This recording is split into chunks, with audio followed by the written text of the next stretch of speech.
Story time audio ബുക്സിലേക്ക് എല്ലാവർക്കും സ്വാഗതം. മെഴിവേലി ബാബുജി എഴുതിയ നോവൽ ക്ഷത്രിയൻ തുടരുന്നു.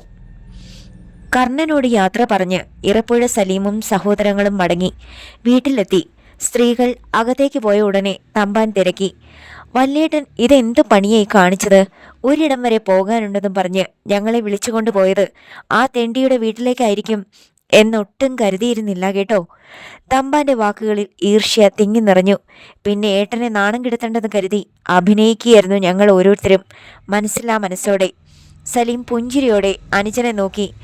നിങ്ങൾ അഭിനയിക്കുകയായിരുന്നെന്ന് നീ പറഞ്ഞല്ലോ. സത്യം, ഞാനും അഭിനയിക്കുകയായിരുന്നടാ. ഏട്ടാ, സൂര്യനും ഗോപിനാഥനും ഒന്നിച്ചു വിളിച്ചു. സലീം തലയാട്ടി.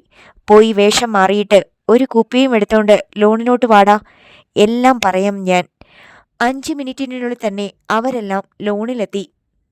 ലോണിലെ ലൈറ്റുകളിലെ വെളിച്ചത്തിൽ വട്ടമിട്ടിരുന്ന് അവർ ഓരോ പെഗ് അകത്താക്കി. ഒരു സിഗരറ്റിന് തീ പിടിപ്പിച്ചുകൊണ്ട് സലീം സംസാരിച്ചു. ഒരു കാര്യം, ഇന്നത്തേത് ഒരഭിനയമായിരുന്നെന്ന് ഈ തറവാട്ടിലെ സ്ത്രീകളോ കുട്ടികളോ ഒരിക്കലും അറിയാനിട വരരുത്. ഒരു കവിൾ പുക കൂടി വിഴുങ്ങിയിട്ട് സലീം തുടർന്നു. കർണന്റെ പെങ്ങളെ മാനഭംഗപ്പെടുത്തി കൊന്നത് പ്രിൻസാണെന്ന് അവന്റെ നാവിൽ നിന്ന് തന്നെ ഞാൻ കേട്ടു. ആ നിലയ്ക്ക് ഇപ്പോൾ കർണനെ നമ്മുടെ കൂടെ നിർത്തിയാൽ അവന്റെ കൈകൊണ്ട് തന്നെ പ്രിൻസ് അവസാനിക്കും. നമ്മുടെ ഭാഗ്യം കൊണ്ട് അതിനായി അവൻ തിരഞ്ഞെടുത്തിരിക്കുന്ന ദിവസവും ഇന്നാണ്. അനുജന്മാരുടെ കണ്ണുകളിൽ തിളക്കവും മുഖത്ത് ആകാംക്ഷയും നിറഞ്ഞു നിൽക്കുന്നത് സലീം കണ്ടു. അങ്ങനെ ഈട്ടിക്കാടനെ കർണൻ കൊന്നാൽ അവൻ ആദ്യം അകത്ത് പോവില്ലേ? ഗോപിനാഥന് സംശയം. പോകണമല്ലോ. ഇപ്പോൾ നമ്മൾ പോയി വിളിച്ച നിലയ്ക്ക് അഭയം തേടി കർണനും നമ്മുടെ പെങ്ങളെന്ന് പറയുന്ന ആ നായിന്റെ മോളും കൂടി ഇങ്ങോട്ട് തന്നെ കയറി വരണം. പിന്നത്തെ കളികൾ എങ്ങനെയാണെന്ന് നിങ്ങൾ നോക്കിക്കോ. പക്ഷേ ഞാനൊന്ന് ചോദിക്കട്ടെ വല്യേട്ടാ, സൂര്യൻ സംസാരിച്ചു. കർണന്റെ ഇന്നത്തെ ദൗത്യം പാളിപ്പോയാൽ? പോവില്ല. കാരണം അവൻ മാത്രമല്ല പ്രിൻസിനെ കൊല്ലാൻ പോകുന്നത്. അവൻ അതിന് കഴിഞ്ഞില്ലെങ്കിൽ നമ്മുടെ ആളുകൾ കാര്യം നടത്തും. കൊലപാതക കുറ്റം അവന്റെ തലയിലുമാകും. സലീം അത് പറഞ്ഞു നിർത്തിയ നിമിഷം ഗേറ്റ് തുറക്കുന്ന ശബ്ദം കേട്ട് ഏവരും അവിടേക്ക് നോക്കി. അരണച്ചാക്കോ തിടുക്കത്തിൽ അങ്ങോട്ട് വന്നു. എന്തിനാ മുതലാളി വിളിപ്പിച്ചത്? പറയാം. നിന്റെ കൂടെ ഇപ്പോൾ എത്ര പേരുണ്ട്? 6. മതി, അത് തന്നെ ധാരാളം. നിങ്ങൾ എത്രയും വേഗം എഴിക്കാട്ട് ലക്ഷം വീട് കോളനിയുടെ ശ്മശാനത്തിനടുത്തേക്ക് പോകണം. ഇറപ്പുഴ സലീം തൻ്റെ പദ്ധതികൾ വിശദീകരിച്ചു തുടങ്ങി. രാത്രി ഏതാണ്ട് 9 മണി കഴിഞ്ഞു. ഈട്ടിക്കാടൻ പ്രിൻസ് എത്തിയപ്പോൾ പണിക്കാരൊക്കെ പോയി കഴിഞ്ഞിരുന്നു. അവനെയും കാത്തിരിക്കുകയായിരുന്നു ഉദയൻ. ബൈക്കിൻ്റെ ശബ്ദം കേട്ട് ഇന്ദിരാമ്മ പുറത്തേക്ക് വന്നു. പ്രിൻസ് കയ്യിലിരുന്ന പ്ലാസ്റ്റിക് കവറുകൾ അമ്മയെ ഏൽപ്പിച്ചിട്ട് ഉദയൻ്റെ നേരെ തിരിഞ്ഞു. കർണൻ എന്തിയടാ? നേരത്തെ പോയിട്ട് എന്തോ കാര്യമുണ്ടെന്ന് പറഞ്ഞു പോയി. പിന്നെ അവനൊന്ന് നിർത്തി. എന്താടാ? പ്രിൻസിന്റെ നെറ്റി ചുളിഞ്ഞു. എന്താണെന്നറിയില്ല പ്രമാണി. അവനിപ്പോൾ ഏതോ മാനസിക പ്രശ്നത്തിൽ പെട്ടിരിക്കുക. മനസ്സിലായില്ല? രാത്രിയിൽ മിക്കവാറും അവൻ ശ്മശാനത്തിൽ പോയി കുത്തിയിരിക്കും, പെങ്ങടെ കുഴിമാടത്തിനരികിൽ. എന്നിട്ട് അവിടെ ഇരുന്ന് പിച്ചും പേയും പറയും. പലപ്പോഴും ഞങ്ങൾ ആരെങ്കിലും പോയി അവനെ പിടിച്ചുകൊണ്ട് പോരുകയാ പതിവ്. നീ എന്താടാ ഇക്കാര്യം നേരത്തെ പറയാതിരുന്നത്? അവൻ എന്തെങ്കിലും കടുങ്കൈ ചെയ്തു പോയാലോ? പ്രിൻസിനും പ്രയാസമായി. അതാ ഞങ്ങളുടെയും പേടി. ഒരു കാര്യം ചെയ്യാം, ഞാൻ ഇന്ന് കുളിച്ച് വേഷം മാറിയിട്ട് വരാം. അവനെ കാര്യങ്ങൾ പറഞ്ഞ് നേരെയാക്കാൻ നോക്കാം. അതല്ലെങ്കിൽ വിവാഹം കഴിഞ്ഞാൽ ഉടനെ ഒരു സൈക്യാട്രിസ്റ്റിനെ കാണിക്കാം. എന്താ? ഉദയൻ തലയാട്ടി. പ്രിൻസ് അകത്തേക്ക് പോയിട്ട് വേഗം 2 പ്ലാസ്റ്റിക് ബാഗുകളുമായി മടങ്ങിയെത്തി. അത് ഉദയനെ ഏൽപ്പിച്ചു. നിനക്കും കർണനും ഓരോ കവർ എടുക്കാം. എന്താ പ്രമാണി ഇത്? നിനക്കും അവനും വിവാഹ ദിവസം ധരിക്കാനുള്ള ഡ്രസ്സുകളാ. ഉദയന്റെ കയ്യിലിരുന്ന് കവർ വിറകൊണ്ടു. പക്ഷേ പ്രിൻസ് അത് കണ്ടില്ല. അരണച്ചാക്കോ അടക്കമുള്ള 7 അംഗ സംഘം കോളനിക്ക് അക്കരെയുള്ള മുളക്കുഴ ഊട്ടി എന്ന് വിളിക്കുന്ന റബ്ബർ തോട്ടം നിറഞ്ഞ ഭാഗത്തെത്തി. ആ ഭാഗത്ത് നിന്ന് പുഞ്ച വഴി സിമിത്തേരിക്കരികിലെത്തുകയായിരുന്നു പദ്ധതി. അതാകുമ്പോൾ കോളനിക്കാരുടെ ശ്രദ്ധയിൽപ്പെടില്ല. മാത്രവുമല്ല, കൃത്യം നടന്നു കഴിഞ്ഞാൽ ആരും കാണാതെ മടങ്ങുകയും ചെയ്യാം. അവർ വന്ന കറുത്ത അംബാസഡർ കാർ ആരുടെയും ശ്രദ്ധയിൽപ്പെടാത്ത വിധം റബ്ബർ തോട്ടത്തിലേക്ക് കയറ്റിയിട്ടു. എല്ലാം പറഞ്ഞതുപോലെ തന്നെ. അരണച്ചാക്കോ ഒപ്പമുള്ളവരെ നോക്കി. ഇനി സംസാരമില്ല. ഇവിടെ മടങ്ങിയെത്തുന്നതുവരെ. ആയുധങ്ങളുമായി സംഘം വെള്ളത്തിലേക്കിറങ്ങി. നെഞ്ചോളം വെള്ളമുണ്ടായിരുന്നു പുഞ്ചയുടെ മധ്യത്തിൽ. സെമിത്തേരിയിൽ തൻ്റെ കുഞ്ഞു പെങ്ങളുടെ കുഴിമാടത്തിനരികിൽ കാത്തിരിക്കുകയായിരുന്നു കർണൻ. പെട്ടെന്നെടുത്ത് പ്രയോഗിക്കത്തക്ക വിധത്തിൽ മൺകൂനയ്ക്കരികിൽ തന്നെ അവൻ ആയുധം ഒളിച്ചു വെച്ചിരിക്കുകയാണ്. 2 അടി നീളമുള്ള അറ്റം കൂർത്തു വളഞ്ഞ പാണ്ടിക്കത്തി. വട്ടം കറങ്ങി ഒന്ന് വീശിയാൽ മതി, തെങ്ങിൻ കുലയിൽ നിന്ന് തേങ്ങ അറ്റി വീഴും പോലെ പ്രമാണിയുടെ തല ഈ മൺകൂനയ്ക്ക് മുകളിൽ വീഴും. പൊന്നുമോളെ, സീതയുടെ കുഴിമാടത്തിൽ കൈകൾ അമർത്തിക്കൊണ്ട് അവൻ പിറുപിറുത്തു. ഏട്ടൻ പ്രതിജ്ഞ നിറവേറ്റാൻ പോവുകയാണ്. ഏട്ടൻ്റെ പൊന്നുവിനോട് ഈ കൊടും ക്രൂരത കാണിച്ച ഈട്ടിക്കാടൻ്റെ തല ഏട്ടൻ ഇന്ന് വെട്ടി താഴെയിടും. അറിയാതെ കവിളിലേക്ക് 2 തുള്ളി നീർ ഒലിച്ചിറങ്ങിയപ്പോൾ കർണൻ്റെ മനമൊന്ന് പതറി. താൻ ഏട്ടനെ പോലെ സ്നേഹിച്ച പ്രമാണിയെയാണ്. പക്ഷേ അവൻ മനസ്സിനെ പറഞ്ഞു പഠിപ്പിക്കാൻ ശ്രമിച്ചു. അരുത്, ഒട്ടും സമയം അർഹിക്കാത്തവനാണ് പ്രിൻസ്. ഒരു കൊച്ചു പെൺകുട്ടിയെ കൊലപ്പെടുത്തിയവൻ. തുടർന്ന് കുഴിമാടത്തിലേക്ക് നോക്കി അവൻ മന്ത്രിച്ചു. മോളെ, ഈ ഏട്ടന് ധൈര്യം തന്ന് ഒപ്പം നിൽക്കണം. പ്രിൻസിന് നേരെ കത്തി ഓങ്ങുമ്പോൾ ഏട്ടൻ്റെ കൈ വിറയ്ക്കരുത്. മണ്ണിനടിയിൽ നിന്ന് സീതയുടെ മൂളലൊന്ന് കേട്ടുവോ? അവൻ അങ്ങനെ തോന്നി. കോളനിക്ക് പടിഞ്ഞാറ് കുരിശിനരികിൽ ഒരു ബൈക്ക് വന്ന് നിൽക്കുന്നതിൻ്റെ വെളിച്ചം കർണൻ കണ്ടു. അവൻ്റെ നെഞ്ചിടിപ്പേറി. ഈ നേരത്താണ് പുഞ്ചയിലൂടെ വന്ന അരണച്ചാക്കോയും സംഘവും സെമിത്തേരിക്കടുത്തെത്തിയത്. അവർ സെമിത്തേരിയുടെ തെക്കും പടിഞ്ഞാറും ഭാഗങ്ങളിലുള്ള മതിലിൽ പകുതിയോളം കയറി. അവിടെ തന്നെ പറ്റിപ്പിടിച്ചിരുന്നു. കുരിശിനരികിൽ നിർത്തിയ ബൈക്കിൽ നിന്ന് ഉദയനും പിന്നാലെ പ്രിൻസും ഇറങ്ങി. ഒരു പെൻ ടോർച്ച് തെളിച്ചുകൊണ്ട് അവരിരുവരും കോളനിയുടെ പടിഞ്ഞാറ്റേ അറ്റത്ത് പുഞ്ചയോരത്തുകൂടി സെമിത്തേരിയിലേക്ക് നടന്നു. 10 മിനിറ്റോളം എടുത്തു അങ്ങെത്തുവാൻ. ദാ കണ്ടോ? ടോർച്ച് ഒന്ന് തെളിച്ച് അണച്ചിട്ട് ഉദയൻ പറഞ്ഞു. അവിടെ ഒരാൾ കുനിഞ്ഞിരിക്കുന്നത് പ്രിൻസും കണ്ടു. ഒന്നുകൂടി ടോർച്ച് അടിച്ചേ ഉദയ. പ്രിൻസ് പറഞ്ഞപ്പോഴേക്കും അബദ്ധം പിടഞ്ഞ മട്ടിൽ ഉദയൻ ടോർച്ചിലെ കൈ അയച്ചു. കൽക്കെട്ടിൽ നിന്നത് പുഞ്ചയിലേക്ക് വീണു. അയ്യോ, ടോർച്ച് പോയി പ്രമാണി. ഓ, സാരമില്ല. മതിലിനരികിലൂടെ പ്രിൻസ് ശ്മശാനത്തിൻ്റെ ഗേറ്റിലേക്ക് കടന്നു. അത് തുറന്നു കിടക്കുകയായിരുന്നു. ഒരകലമിട്ടാണ് ഉദയൻ നടന്നത്. മങ്ങിയ നാട്ടുവെളിച്ചത്തിൽ മൺകൂനയ്ക്കരികിലിരിക്കുന്ന കർണൻ്റെ തൊട്ടടുത്തേക്ക് ചെന്നു പ്രിൻസ്. കർണ, അവനൊന്നും മൂളി. പക്ഷേ ഒരു കാട്ടുമൃഗത്തിൻ്റെ മുരൾച്ച പോലെയായിരുന്നു അത്. എന്താടാ നീ ഇവിടെ വന്നിരിക്കുന്നത്? കൊല്ലാൻ. ചതഞ്ഞ ശബ്ദം. ആരെ? എൻ്റെ പെങ്ങളെ നശിപ്പിച്ചവനെ, കൊന്നവനെ. അതാരാണെന്ന് നീ കണ്ടുപിടിച്ചോ? പിടിച്ചു. അവൻ്റെ കൈ പാണ്ടിക്കത്തിയിലേക്ക് നീളുന്നത് പ്രിൻസ് കണ്ടില്ല. കർണൻ വല്ലാതെ കിതച്ചു. പ്രമാണി തന്നെ പറ, അവനെ ഞാൻ കൊല്ലുക തന്നെയല്ലേ ചെയ്യേണ്ടത്?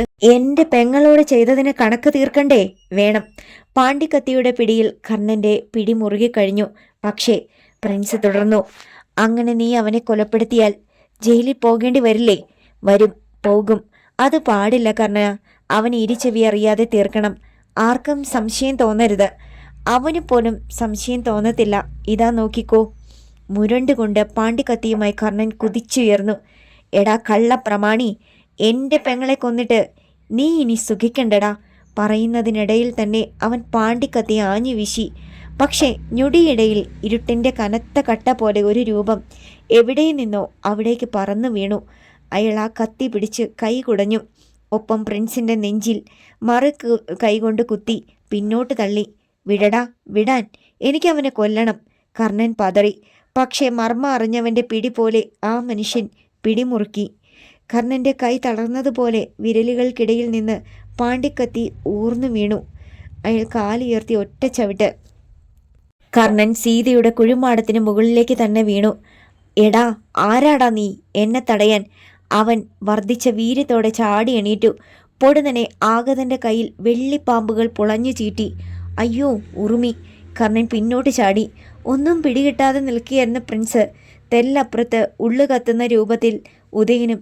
എന്തൊക്കെയാണ് ഇവിടെ സംഭവിച്ചുകൊണ്ടിരിക്കുന്നത്?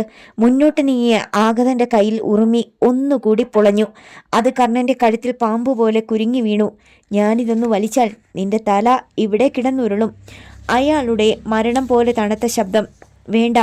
കർണൻ അടിമുടി വിറച്ചുപോയി. ഞാൻ ആരാണെന്നറിയാമോ? അറിയാം, വാസുവേട്ടൻ. അത് കേട്ട് പ്രിൻസിൻ്റെയും കണ്ണ് തള്ളി. മരിച്ച ഞാനിപ്പോൾ നിന്റെ മുന്നിൽ നിൽക്കുന്നത് എന്തിനാണെന്നറിയാമോ? ഇല്ല, കൊല്ലാൻ. അല്ലെങ്കിൽ പറ, നീ എന്തിനാണ് പ്രമാണിയെ കൊല്ലാൻ ഭാവിച്ചത്? കഴുത്തിലെ വാൾ ചുറ്റിക്കൊടുക്കുന്നതിനാൽ കർണൻ പേടിയോടെ ഉമിനീരിറക്കി. വേഗം പറയടാ. വാസു അക്ഷമനായി. പറയാം. ചുരുങ്ങിയ വാക്കുകളിൽ അവൻ കാര്യം പറഞ്ഞു. അത് കേട്ട പ്രിൻസിന്റെ തലച്ചോറിൽ ഒരു കൊടുങ്കാറ്റിരമ്പി. താൻ സീതയെ കൊന്നെന്ന് സണ്ണി അങ്ങനെ പറഞ്ഞെന്ന്. ഈശ്വര! അപ്പോൾ വാസുവിന്റെ ശബ്ദമുയർന്നു. പ്രമാണി അങ്ങനെ ചെയ്യത്തില്ലെന്ന് എനിക്കറിയാം. ഈ പറഞ്ഞ സണ്ണിയെ കൊണ്ട് തന്നെ ഞാനിത് തെളിയിച്ചു തരാം. പോരെ? കർണന് മിണ്ടാട്ടമില്ല. എന്നാൽ മതിലിൽ അള്ളിപ്പിടിച്ചിരിക്കുന്ന അരണച്ചാക്കോ അത് കേട്ട് കിടുങ്ങി. സണ്ണി പിടിക്കപ്പെട്ടാൽ അത് പാടില്ല. ഇവിടെ നിൽക്കുന്ന പ്രമാണിയും മറ്റു ഈ ശ്മശാനത്തിൽ തന്നെ പിടഞ്ഞു തീരണം. ഇനി സംസാരമില്ലെന്ന് നേരത്തെ പറഞ്ഞിരുന്നുവെങ്കിലും അയാൾ തൊട്ടടുത്തുണ്ടായിരുന്നവന് പുതിയ നിർദ്ദേശം കൊടുത്തു. അയാൾ അടുത്തയാളിന്. അങ്ങനെ അവരെല്ലാം ആ തീരുമാനം അറിഞ്ഞു. ഉദയനും മാത്രമല്ല പ്രിൻസും മുന്നിൽ നിൽക്കുന്നത് ഉറുമുവാസു തന്നെയാണോ എന്ന സംശയത്തോടെയായിരുന്നു. വാസുവിന്റെ കത്തിക്കരിഞ്ഞ ശരീരം ഇവിടെ തന്നെയാണ് അടക്കിയത്. പിന്നിപ്പോൾ വാസു കർണന്റെ കഴുത്തിൽ നിന്ന് ഉറുമി മാറ്റി. ചെന്ന് പ്രമാണിയോട് മാപ്പ് പറയടാ. യാന്ത്രികമായി കർണൻ മുന്നോട്ട് നീങ്ങി. പ്രമാണി! അവൻ ആ കാൽക്കലേക്ക് വീണ് പൊട്ടിക്കരഞ്ഞു. ഛേ, എന്താടാ ഇത്? ആരോ എന്തോ പറഞ്ഞെന്ന് വെച്ച് പ്രിൻസ് അവനെ പിടിച്ചുയർത്തി. ഇനി നീ വിശ്വസിക്കുന്നുണ്ടെങ്കിൽ, അതായത് സീതയെ ഞാൻ കൊന്നെന്ന്, എങ്കിൽ നിനക്കെന്നെ കൊല്ലാം. സന്തോഷത്തോടെ കൈകെട്ടി നിന്നു തരും ഞാൻ. വേണ്ട വേണ്ട പ്രമാണി. എന്നാൽ ഞങ്ങൾക്ക് വേണമെടാ. മതിലിന് മുകളിൽ നിന്നൊരലർച്ച. അവർ മുകളിലേക്ക് നോക്കി. അവിടെ പട്ടാളക്കാരെ പോലെ നിരന്നു നിൽക്കുന്നു 7 പേർ. വേണമെങ്കിൽ ഞാൻ തരാം. വാസു ഉറുമി വീശിക്കൊണ്ടൊരു കുതിപ്പ്. ഒരു കരിമ്പുലിയെ പോലെ അലറിക്കൊണ്ട് വാസു മതിലിലേക്ക് പറന്നു കയറി. ഉറുമിയുടെ സീൽക്കാരം അയാൾക്ക് അകമ്പടിയായി. ചാക്കോയും സംഘവും ഭയന്നുപോയി. ചാടിക്കോടാ. ആദ്യം പുഞ്ചയിലേക്ക് തിരിഞ്ഞു ചാടിയത് ചാക്കോ തന്നെയാണ്. പിന്നാലെ മറ്റുള്ളവരും. വാടാ വാ, ചാകാൻ വാ, വാസു വെല്ലുവിളിച്ചു. പക്ഷേ അവർ നിന്നില്ല. പ്രമാണി എന്നോട് പൊറുക്കണം, തെറ്റുപറ്റിപ്പോയി. ഉദയനും മടിയോടെ അടുത്തു വന്നു. പോട്ടേടാ. പ്രിൻസ് അവരെ ഇരുവരെയും ചേർത്ത് പിടിച്ചു. എന്നാലും എനിക്ക് പിടികിട്ടാത്തത് വാസുവിന്റെ കാര്യമാ. മരിച്ചയാള് പറയുന്നതിനിടയിൽ തന്നെ മൂവരും മതിലിന് മുകളിലേക്ക് നോക്കി. അവർ അമ്പരന്നു. അവിടെ ആരുമില്ല. എനിക്ക് പേടി തോന്നുന്നു പ്രമാണി, ഉദയൻ പറഞ്ഞു. നമുക്ക് പോകാം. പ്രിൻസ് എന്നിട്ടും സംശയിച്ചു നിന്നു. പോകാം പ്രമാണി, കർണനും പറഞ്ഞു. അവർ മടങ്ങി. അന്തരീക്ഷത്തിൽ അലിഞ്ഞു ചേർന്നതുപോലെ വാസു എവിടെ പറഞ്ഞു? അതായിരുന്നു പ്രിൻസിന്റെ മനം നിറയെ. അവർ കുരിശിനടുത്തെത്തി. കോളനി റോഡ് വിജനമായിരുന്നു. ഞങ്ങൾ രാവിലെ അങ്ങ് വരാം പ്രമാണി, കർണൻ പറഞ്ഞു. നമുക്ക് ഈ രാത്രിയിൽ തന്നെ സണ്ണിയെ തപ്പിയാലോ? ഞാനും അത് പറയാൻ ഭാവിക്കുകയായിരുന്നു. ശബ്ദം കേട്ട് മൂവരും തിരിഞ്ഞു നോക്കി. വാസു റോഡിൽ നിൽക്കുന്നു, കയ്യിൽ ഉറുമിയുമായിട്ട്. ശിരസിലേക്ക് ഒരു വെള്ളിടി പൊളഞ്ഞിറങ്ങിയതുപോലെയാണ് കർണനും ഉദയനും തോന്നിയത്. അവർ വേഗം പ്രിൻസിന്റെ പിന്നിലേക്ക് മാറിയിട്ട് ഉറുമിയ വാസുവിന്റെ നേർക്ക് എത്തി നോക്കി. വാസു പതുക്കെ മുന്നോട്ട് വന്നു. നിങ്ങളാരും പരിഭ്രമിക്കേണ്ട. ഞാൻ പ്രേതമൊന്നുമല്ല. നിങ്ങൾ അടക്കം ചെയ്തത് എൻ്റെ ശരീരവുമല്ല. ഒന്നും മനസ്സിലാകുന്നില്ല വാസു എനിക്ക്, പ്രിൻസ് പറഞ്ഞു. വാസു പതുക്കെ ചിരിച്ചു. പ്രമാണിക്കൊരു പ്രശ്നമുണ്ടാകുമ്പോൾ ഞാൻ കൂടെ കാണുമെന്ന് ജയിലിലേക്ക് പോകും മുമ്പ് തന്നെ പറഞ്ഞിരുന്നില്ലേ? ആ വാക്ക് ഞാൻ പാലിക്കുന്നു. പക്ഷേ നമ്മൾ 4 പേരല്ലാതെ. ഞാൻ ജീവിച്ചിരിക്കുന്ന വിവരം ഇവിടെ ആരും അറിയരുത്. എങ്ങനെ ഞാൻ പുറത്തു വന്നെന്നൊക്കെ പിന്നീട് പറയാം. ഇപ്പോൾ സണ്ണിയെ പൊക്കണം. പ്രിൻസ് പെട്ടെന്ന് ബൈക്ക് സ്റ്റാർട്ട് ചെയ്തു. നിങ്ങൾ 3 പേരും കൂടി പോയാൽ മതി. ആവശ്യമുള്ള നേരങ്ങളിൽ ഞാൻ ഒപ്പം കാണും, വാസു അറിയിച്ചു. പ്രിൻസ് ബൈക്ക് മുന്നോട്ടെടുക്കുമ്പോൾ ലോണിൽ തന്നെ അരണച്ചാക്കോയുടെ ഫോൺ കോളും പ്രതീക്ഷിച്ച് ഇരിക്കുകയായിരുന്നു ഇറപ്പുഴ സലീമും അനുജന്മാരും. എന്താ വിളിക്കാൻ താമസിക്കുന്നത്? ഞാനും കൂടെ പോകേണ്ടതായിരുന്നു അവരുടെ ഒപ്പം. സൂര്യൻ അസ്വസ്ഥനായി. സലീം അനുജനെ നോക്കി. പാടില്ല സൂര്യ, നിന്നെ കർണനോ മറ്റോ തിരിച്ചറിഞ്ഞാൽ നമ്മുടെ പദ്ധതി ആകെ പൊളിയുമായിരുന്നു. പെട്ടെന്ന് ഫോൺ ശബ്ദിച്ചു. സലീം ഡിസ്പ്ലേ സ്ക്രീനിലേക്ക് നോക്കി. അവിടെ ചാക്കോയുടെ പേര് തെളിഞ്ഞു. പറഞ്ഞു ചാക്കോ. മുതലാളി, പദ്ധതി പൊളിഞ്ഞു. സലീം ചാടി എഴുന്നേറ്റു. ഏതാനും വാക്കുകളിൽ ചാക്കോ കാര്യം പറഞ്ഞു. വരാൻ പോകുന്ന അപകടത്തെക്കുറിച്ച് ഓർമ്മിപ്പിച്ചു. സലീമിൻ്റെ മുഖത്ത് വിയർപ്പ് പൊടിഞ്ഞു. സണ്ണിയെ പ്രമാണി പിടിച്ചാൽ, കർണൻ സത്യം അറിഞ്ഞാൽ, തൻ്റെ അനുജന്മാർ പോലും സീതയുടെ കൊലപാതകത്തെക്കുറിച്ച് അറിഞ്ഞാൽ, എന്താ വലിയേട്ടാ, എന്തുണ്ടായി? അവനെ കൊന്നില്ലേ? തമ്പാൻ ഉദ്യോഗത്തോടെ തിരക്കി. ഇല്ല, അത്രമാത്രം പറഞ്ഞിട്ട് സലീം പെട്ടെന്ന് ഗേറ്റിൻ്റെ ഭാഗത്തേക്ക് നടന്നു. അവിടെ നിന്നുകൊണ്ട് ആർക്കോ തിടുക്കത്തിൽ ഫോൺ ചെയ്തു. കർണനും ഉദയനും പ്രിൻസും കൂടി സണ്ണിയുടെ വീടിന്റെ ഭാഗത്തേക്ക് ബൈക്കിൽ വരുമ്പോൾ എതിർഭാഗത്ത് പൊടുന്നനെ 2 തീക്കണ്ണുകൾ തെളിഞ്ഞു. പ്രിൻസ് ബൈക്ക് വെട്ടിച്ചു മാറ്റി. മിസൈലിന്റെ വേഗത്തിൽ ഒരു കാർ പാഞ്ഞുപോയി. ഒടുക്കത്തെ പോക്കാണല്ലോ. ഉദയൻ തിരിഞ്ഞു നോക്കി. ബൈക്ക് സണ്ണിയുടെ വീട്ടുപടിക്കൽ നിന്നു. മൂവരും ഇറങ്ങി. സണ്ണിയുടെ വീട്ടിൽ വെളിച്ചവും മുറ്റത്ത് ഏതാനും പേർ നിൽക്കുന്നതും കണ്ട് അവർ അങ്ങോട്ട് ഓടിക്കയറി. സണ്ണിയുടെ മാതാപിതാക്കൾ അമ്പരന്ന് നിൽക്കുകയാണ്. അവൻ എന്തിയെ സണ്ണി? പ്രിൻസ് ഒച്ചയുയർത്തി. ആരോ പിടിച്ചോണ്ട് പോയി. ത്രേസ്യാമ്മയുടെ ഒച്ച ചിലമ്പി. എപ്പോൾ? ദാ ഇപ്പോൾ. അവൻ്റെ അപ്പനാണ് പറഞ്ഞത്. ചീറിപ്പാഞ്ഞു പോയ കാറിൻ്റെ കാര്യം അവരോർത്തു. ആരാണ് അവരെന്നറിയാമോ? ഇല്ല, വരിൻ. അപകടം മണത്ത പ്രിൻസ് മറ്റുള്ളവരെയും കൂട്ടി തിരിച്ചിറങ്ങി. മൂവരും കാർ പോയ വഴിയെ പാഞ്ഞു. പക്ഷേ കണ്ടെത്താനായില്ല. അവർ കോളനിയിൽ മടങ്ങിയെത്തി. ജീവനുണ്ടെങ്കിൽ നമ്മൾ അവനെ പൊക്കും കർണ. പക്ഷേ എനിക്ക് ചില സംശയങ്ങളുണ്ട്, പ്രിൻസ് പറഞ്ഞു. ഇനി നീ ബുദ്ധിപൂർവ്വം കളിക്കണം. ഇറപ്പുഴ സലീമോ അനുജന്മാരും നിന്നെ ആ വീട്ടിലേക്ക് ക്ഷണിച്ചതിൽ ഒരപകടം പതിയിരിക്കുന്നുണ്ടോ എന്ന് ഞാൻ സംശയിക്കുന്നു. അതുകൊണ്ട് അവിടെ എത്തിക്കഴിഞ്ഞാലും എന്നോട് പകയുള്ളതുപോലെയേ നീ സംസാരിക്കാവൂ. കർണൻ തലയാട്ടി. പ്രിൻസ് ഈട്ടിക്കാട്ടേക്ക് മടങ്ങി. പിറ്റേന്ന് ഒരു ടാക്സിക്കാറിലാണ് കർണനും വിനയയും കൂടി ഇറപ്പുഴയ്ക്ക് പോയത്. അണപ്പല്ലുകൾ കടിച്ച് ഞെരിച്ചുകൊണ്ട്, എന്നാൽ മുഖത്ത് നിറഞ്ഞ സന്തോഷം ഭാവിച്ചുകൊണ്ട് സലീമും അനുജന്മാരും ഇരുവരെയും സ്വീകരിച്ചു. സ്ത്രീകൾ മാത്രം ഒന്നും മനസ്സിലാക്കാതെ ആ നാടകത്തിൽ ഭാഗഭാക്കുകളായി. വിഭവസമൃദ്ധമായി ചായ സൽക്കാരം. അത് കഴിഞ്ഞ് സലീമും അനുജന്മാരും കർണനെ സ്വന്തം അളിയനായി സ്വീകരിച്ചതുപോലെ പെരുമാറി. ഇടയ്ക്ക് വീണ് കിട്ടിയ അവസരത്തിൽ അവർ പ്രിൻസിന്റെ കാര്യം എടുത്തിട്ടു. ഏതായാലും കിട്ടിയ അവസരം നഷ്ടപ്പെടുത്തിയത് ബുദ്ധിമോശമായി പോയി, സൂര്യൻ പറഞ്ഞു. കർണൻ തലയാട്ടി. എനിക്കും ഇപ്പോഴങ്ങനെ തോന്നുന്നു. പക്ഷേ പ്രമാണിയല്ല സീതയെ കൊന്നതെന്ന് പറഞ്ഞപ്പോൾ, സണ്ണിയെ കൊണ്ട് സത്യം തെളിയിപ്പിക്കാമെന്ന് പറഞ്ഞപ്പോൾ, മാത്രവുമല്ല ആ നേരത്തെ കുറേ പേർ ആയുധങ്ങളുമായി ചാടി വീഴുകയും ചെയ്തില്ലേ? ആരായിരുന്നു അവർ? തമ്പാൻ ഒന്നും അറിയാത്തതായി ഭാവിച്ചു. അറിയില്ല, പക്ഷേ ആ ഉറുമിയുമായി ചാടി വീണതാരാണ്? കർണൻ്റെ പുരുകമൊന്ന് ചുളിഞ്ഞു നിവർന്നു. തെറ്റുപറ്റിയതുപോലെ തമ്പാൻ പകച്ചു. സലീമും ഗോപിനാഥനും അനുജനെ കുറ്റപ്പെടുത്തിയതുപോലെ നോക്കി. കർണൻ്റെ മനസ്സിലൊരു മുള്ളു തറച്ചു. താൻ ഇവിടെ പറയാത്ത കാര്യം. പക്ഷെ സലീം അനുജൻ്റെ രക്ഷയ്ക്കെത്തി. അവൻ ചോദിച്ചത് ടോണിയെയും നകുലിനെയും ഒരു തെങ്ങിൽ പിടിച്ചു കെട്ടിയിട്ട് ചാടി വീണ ഉറുമിക്കാരനെ കുറിച്ചാണ്. തമ്പാൻ ദീർഘശ്വാസം വിട്ടു. അത് വാസുവേട്ടൻ്റെ പ്രേതമാണെന്നും അതല്ല വെറും തോന്നലാണെന്നുമൊക്കെയാണ് പറയപ്പെടുന്നത്. അത് ശരി. പക്ഷെ ഇനി പ്രമാണിയുടെ കാര്യം? സൂര്യന് അതാണ് അറിയേണ്ടത്. സണ്ണിയെ ആരോ പിടിച്ചുകൊണ്ടുപോയി. അതിന് പിന്നിലും പ്രമാണിയാണെന്നാണ് എനിക്ക് തോന്നുന്നത്. ഇനി സണ്ണിയെ കണ്ടില്ലെങ്കിൽ കൂടി പ്രമാണിയെ ഞാൻ തീർക്കും. അവനോട് സ്നേഹം ഭാവിച്ച് അടുത്തു കൂടിക്കൊണ്ട് തന്നെ. സലീമിൻ്റെയും അനുജന്മാരുടെയും കണ്ണുകൾ വൈരപ്പൊടി വീണതുപോലെ തിളങ്ങി. ഉച്ചഭക്ഷണം കൂടി കഴിച്ചിട്ട് കർണനും വിനയയും അവിടെ നിന്നും മടങ്ങി. ഇനി കോളനിയിലേക്ക് പോകണ്ടെന്ന് സലീമും അനുജന്മാരും ഭംഗിവാക്ക് പറഞ്ഞെങ്കിലും പിന്നീട് വരാം എന്ന് പറഞ്ഞായിരുന്നു അവർ പോയത്. എന്നാലും നീ എന്തു മണ്ടത്തരമാ തമ്പാനെ ചോദിച്ചത്? സലീം കലിപ്പോടെ അയാളെ നോക്കി. എന്തു പറയാനാ വല്യേട്ടാ, നാക്കു പിഴച്ചുപോയി. അതാരാണെന്നറിയാനുള്ള ഉത്കണ്ഠ കൊണ്ടായിരുന്നു. തമ്പാൻ്റെ തല കുനിഞ്ഞു. അവനറിയാം അതാരായിരുന്നുവെന്ന്. നമ്മളെ അത്രയ്ക്കങ്ങോട്ട് വിശ്വാസമാകാത്തത് കൊണ്ടാ പറയാതിരുന്നത്, ഗോപിനാഥൻ അഭിപ്രായപ്പെട്ടു. അതുകൊണ്ട് ഇനി നമ്മൾ അവനെ വിശ്വസിപ്പിക്കുന്ന രൂപത്തിൽ വേണം പെരുമാറാൻ. മറ്റുള്ളവർ അത് സമ്മതിച്ചു. പ്രിൻസ് രാവിലെ തന്നെ CI രാജശേഖരനുമായി ഫോണിൽ ബന്ധപ്പെട്ടു. സണ്ണിയെക്കുറിച്ചും അവൻ്റെ തിരോധാനത്തെക്കുറിച്ചും തൻ്റെ സംശയത്തെക്കുറിച്ചും എല്ലാം പറഞ്ഞു. താൻ അവനെ കണ്ടുപിടിക്കാമെന്ന് CIയും ഏറ്റു. അന്നും പിറ്റേന്നും പ്രിൻസിന് തിരക്കായിരുന്നു. കർണനും ഉദയനും അവൻ്റെ ഒപ്പം തന്നെ നിന്നു. നാളെ വിവാഹമാണ്. ഒരുക്കങ്ങളെല്ലാം പൂർത്തിയാകുകയാണ്. അതിനിടെ രഹസ്യമായി ഇറപ്പുഴ സലീമും ജന്ന തങ്കച്ചിയും തമ്മിൽ കൂടിക്കാഴ്ച നടത്തി.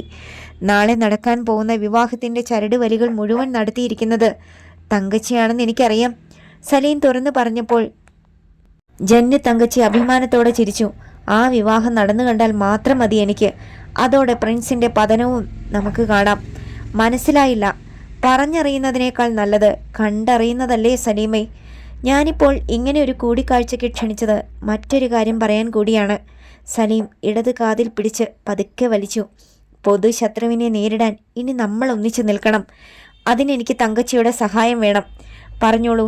സലീമിനെ സഹായിക്കുന്നതിൽ എനിക്ക് സന്തോഷമേ ഉള്ളൂ. സലീം എഴുന്നേറ്റ് മുറിയിലൂടെ 2 ചാൽ നടന്നു. പിന്നെ തിരിഞ്ഞു നിന്ന് തിരക്കി. ഈട്ടിക്കാടൻ ബസ്സുകൾ ഇപ്പോൾ സത്യജിത്തിൻ്റെ പേരിലല്ലേ? അതെ, കളക്ഷൻ അവനല്ലേ എടുക്കുന്നത്. അത് പിന്നെ ചോദിക്കണോ? എങ്കിൽ സലീം ക്രൂരമായി ചിരിച്ചു. ഇന്ന് നമ്മൾ അവനെ സത്യജിത്തിനെ കാണുന്നു. എന്തിന്? നാളെ ആ 12 ബസ്സുകളിലായിട്ടായിരിക്കും വരനും കൂട്ടരും ആറന്മുള ക്ഷേത്രത്തിൽ വരേണ്ടത്. അതുകൊണ്ടുള്ള ലാഭം? തങ്കച്ചിയുടെ നെറ്റി ചുളിഞ്ഞു. മറ്റൊരു ചോദ്യമാണ് സലീമിൽ നിന്നുണ്ടായത്.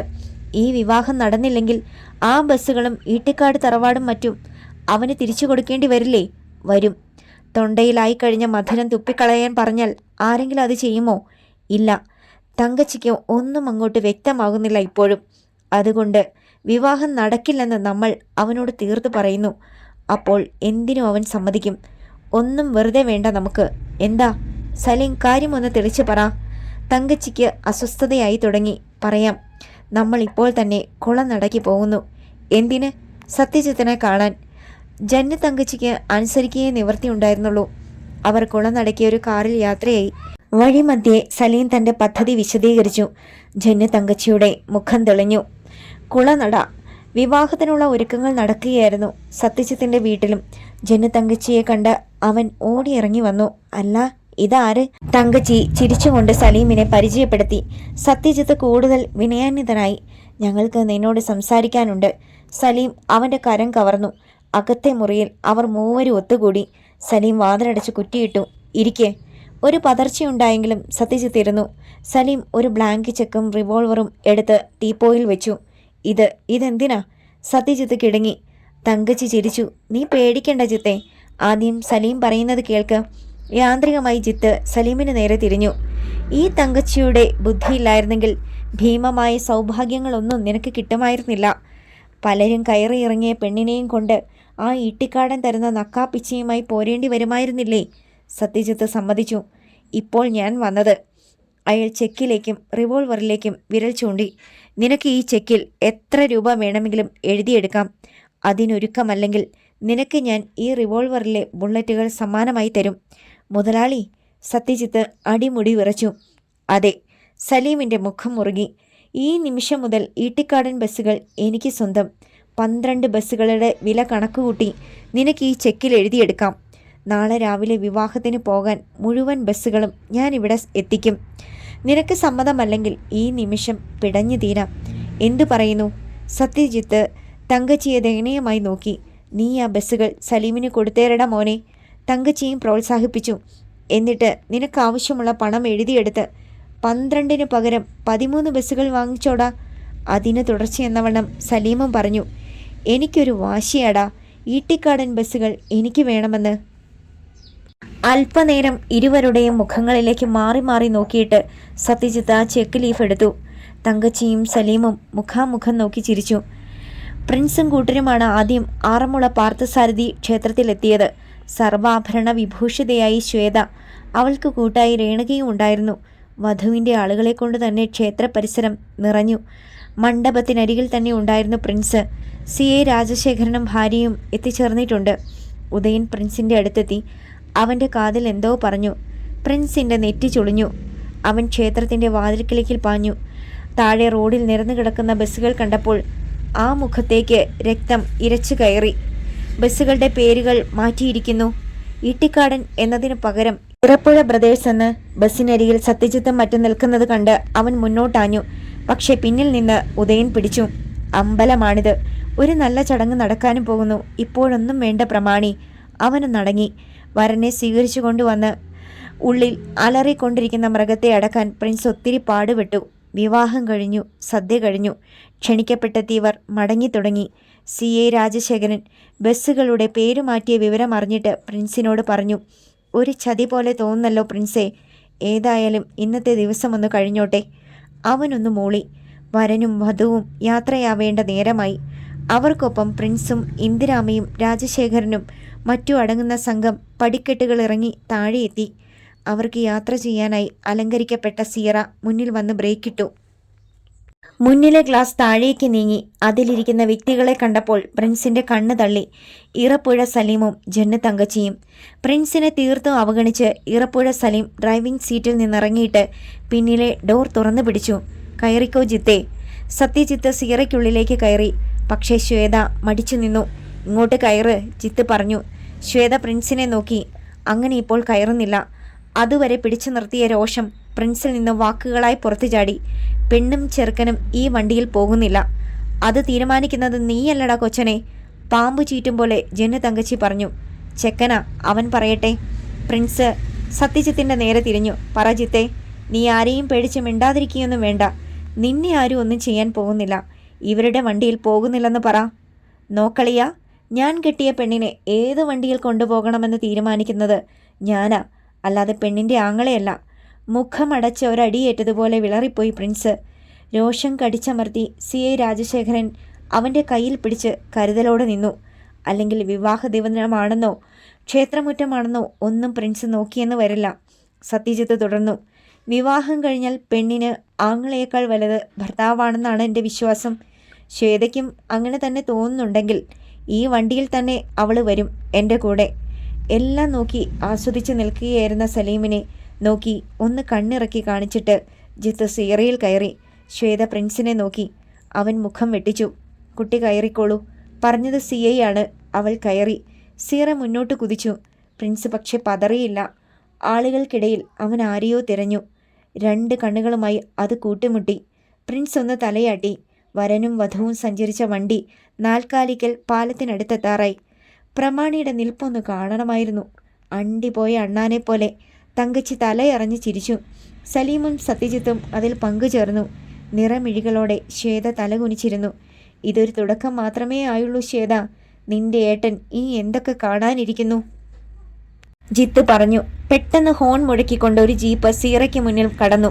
സലീം വണ്ടി വെട്ടിച്ച് ഒരു തെറി വിളിച്ചുകൊണ്ട് ബ്രേക്ക് അമർത്തി. അതിന് തൊട്ടു മുന്നിൽ ജീപ്പ് നിന്നു. ഡ്രൈവിംഗ് സീറ്റിൽ നിന്ന് ഒരാൾ കുതിച്ചിറങ്ങി. ഹെൽമറ്റ് വെച്ച ഒരു മനുഷ്യൻ. ജീപ്പ് ഓടിക്കുന്നവന് ഹെൽമറ്റോ? അവർ അമ്പരന്നു. പാൻസും ഷർട്ടും ഗ്ലൗസുകളുമൊക്കെ അയാൾ ധരിച്ചിരുന്നു. തോന്നിയസം കാണിക്കുന്നോടെ നായെ, അലറിക്കൊണ്ട് സലീമും ചാടിയിറങ്ങി.